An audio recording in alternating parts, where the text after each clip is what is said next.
Hey guys, what's up? I'm Erin and welcome back to the channel. Imagine this. Your car breaks down, your water heater fails, or a surprise medical bill shows up. One unexpected expense like that can throw off your entire financial plan. And according to a brand new study from Fidelity, this is Americans' #1 fear. So let's break it down and see what's really going on and what you can do to protect yourself, no matter what stage of life you're at. Fidelity surveyed over 3,000 Americans and found that the #1 financial fear for 2025 is an unexpected expense, even more than inflation or a recession. And in a lot of ways, it's not just a fear, it's a reality. 72% of Americans faced a financial setback in the past year. Nearly 80% said they plan to build up their emergency savings because of this. And worse, women are twice as likely as men to lack an emergency fund. And this is a gap that we can and should close starting now.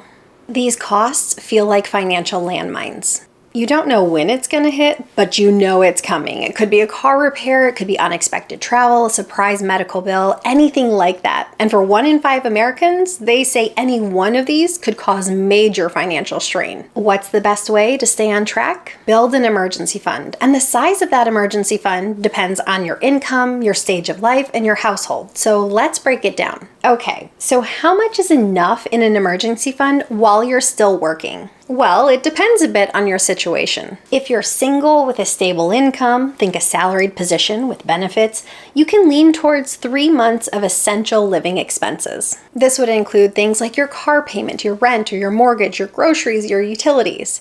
Now, if you have a variable income, say you're self-employed or you work on a commission, you want to lean more towards 6 months because if your income stops, you need to cover your expenses. If you're in a couple with shared expenses, good news, there can be a bit of a cushion when 2 incomes are in the mix. You would likely be okay with 3 months of essential joint living expenses, especially if both of you work in highly stable positions. Now, if you have one person who is a significantly higher income earner in the household or one person is a stay-at-home parent, well, that changes the situation a bit. At that point, you want to lean more conservatively and maybe have 6 months of essential expenses lined up. And remember, an emergency fund isn't just for a job loss. This is here to cover an unexpected medical bill, a car repair, or if you are forced to take an unpaid time off should that situation arise. And having an emergency fund to fall back on gives you flexibility and it gives you peace of mind. And while you're working, it's not just about emergencies. You're likely planning for exciting things too, like buying a home, upgrading your car, taking a big trip, or maybe even starting a business. These are known expenses, ones you're going to need money for, and money you don't really want fluctuating in the market. If they're happening in the near term, think 1 to 2 years, you want to work up and set this money aside in a safe place. Maybe it's a high yield savings account, a money market fund, a CD, something like that, just so you know it's there and ready whenever you need it. And once your emergency fund and your short-term goals are covered, maybe you consider establishing an opportunity fund. And I love that name so much, and I think because of the name alone, we should all have one of these. But think of this as the go fund yourself money. This would allow you to be flexible, be empowered, and have choices with your life. Maybe the market dips and you want to invest. Maybe a dream job opens up, but it pays less and you want the freedom to make that transition. Or maybe you just want to say yes to something bold, like taking a sabbatical or launching a side hustle. It's not essential, but it's powerful, and it can turn a good financial plan into a great one. Now let's talk about what happens when you stop working. Without a paycheck, you're now relying on Social Security, perhaps a pension, and withdrawals from your investments. And cash becomes even more important to have on hand at this point. It's not just a luxury, it's a long-term part of your income plan. I really like the idea of having a full 1 to 3 years worth of expenses in cash on hand and at the ready in cash-like equivalents. Or if you're more conservative, like me, once you get to retirement, I like the idea of even having 5 years worth of cash on hand.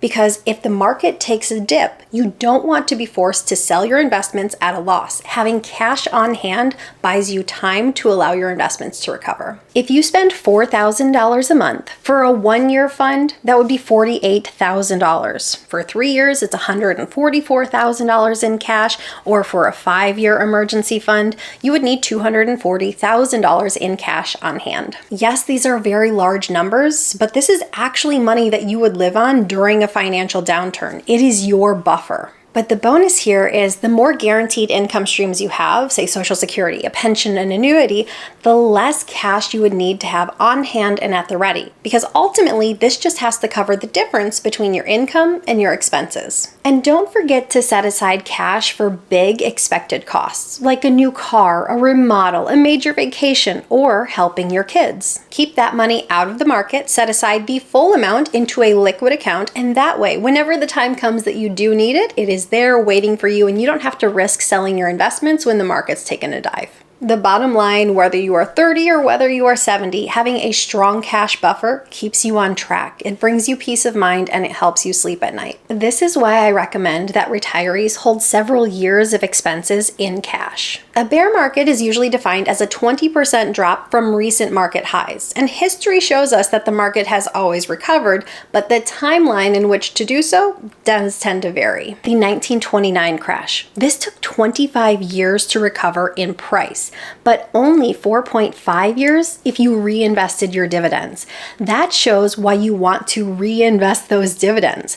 For most bear markets, the average recovery time is 5 years. Now, it could be longer or it could be shorter. The recent 2020 crash recovered in about 6 months. If a bear market hits early in your retirement, it's unknown how long it would take the market to recover. On average, it takes 5 years to recover, but we don't have a clear timeline for each individual one that will hit. It's market's best guess. So that's why I recommend having at least 1 year, maybe up to 5 years of cash on hand and at the ready. That way you aren't forced into selling your investments when the market dips and locking in those losses. So step 1 was building your emergency fund. Just figure out how much you need and get after building it. But there are some things you can do to build your financial resilience. So here's the next steps. Automate your savings. Set up auto transfer from your checking account into a high yield savings account. Even if it's just a small amount, maybe $20 a week, over time it will add up. And as an added bonus, maybe you set this transfer to go on payday so you never even have the opportunity to spend that money. Next, cut back on variable expenses. Look for quick wins. Maybe this is impulse spending, subscription services, or cutting back on dining out. Establish a budget and stick to it. And for any extra funds you find, get them going into your emergency fund. Use sinking funds for predictable costs. Car repairs, insurance premiums, home maintenance, you know these kind of things aren't coming, so they really shouldn't be a surprise. The best thing you can do is to establish a sinking fund so you have the money set aside when this bill does hit. The best thing you can do is have an established plan to handle these unexpected expenses. And if you have this kind of system in place, unexpected expenses won't completely derail your financial plans. Fidelity Study did show something powerful. Americans are starting to shift to a more practical mindset, and that shift is just as important as any financial tactic. The people who hit their money goals in 2024 had 3 things in common. They had clear and specific goals, they had realistic and sustainable plans, and they had motivation from early progress. Small wins create momentum, and momentum builds confidence. And that's huge because the number one reason people give up on their goals is because they start to feel overwhelmed or they feel like they're not making any progress. So this makes a difference. So be kind to yourself and remember that your financial journey isn't about being perfect. It's about being intentional and making progress. I think the best thing you can do is have a plan and break it down into steps and allow yourself to celebrate the wins even when they're small. And financial wellness isn't just about having more. It's about feeling like you're in control of what you do have and having a long-term plan. And let's be honest, most people can't build an emergency fund overnight. But with a plan, you can make real progress. According to a Bankrate study, only 48% of Americans have enough saved to cover 3 months of expenses, and 25% have no emergency savings at all. That's a big gap, but there is good news. You don't have to be perfect to make progress. So how long does it actually take to build an emergency fund? Well, it depends on your income, your spending habits, and your life situation. But here's where most people start. If you're starting from scratch, you just want a basic buffer. Maybe that's $500, maybe it's $1,000. And the goal is to get here as quickly as you can. It may not sound like much, but it's really the get through the next surprise fund. Maybe it's a flat tire, a copay, or just a last minute flight. Build this as quickly as you possibly can. Then you want to work towards that gold standard, that 3 to 6 months worth of essential expenses in hand and on the ready, just in case your income suddenly stops. Let's say your core monthly expenses are $3,000. To have a 3-month fund, you would need $9,000. For a 6-month fund, you would need $18,000. Let's look at what that timeline might be to build this up based on what you save monthly. If you save $250 a month, it would take you 3 years to build up a 3-month emergency fund, that $9,000, and 6 years to build up a 6-month fund, $18,000. Saving $500 a month would cut that time frame in half. And saving $750 a month, it would take a year to build a 3-month fund and 2 years to build a 6-month fund. And several factors impact how quickly you're able to build your emergency fund. Your income, the more you earn, the more you can set aside. Fixed expenses, lower fixed expenses mean more flexibility to save money. Your debt load has an impact. High interest debt can absolutely slow your progress. And your spending habits, discretionary spending can make or break your momentum. But here's the thing, it's not all about cutting back. You can speed things up by automating your savings, increasing your income, redirecting your bonuses and tax refunds, or using sinking funds for predictable costs. Most people take a full year or two to build up their emergency fund. That is completely normal. What matters most is that you start, that you stay consistent, and that you stay flexible and adjust when life happens. So let me know in the comments, what was the last unexpected expense that caught you off guard? But even if it caught you off guard, were you prepared for it? Or let us know if you're in the middle of building your emergency fund by dropping a money emoji down below. That way we can cheer you on. I post new videos every single week. If you got anything at all out of this one, please give it a like. If you're new here, please consider subscribing. Or if you know of someone who might get something out of this type of content, please consider sharing. I'll see you soon. Bye. Flexible, empowering, and gives you options. Can you remember flexible, empowering, and give you options? Because that's what I would like to say.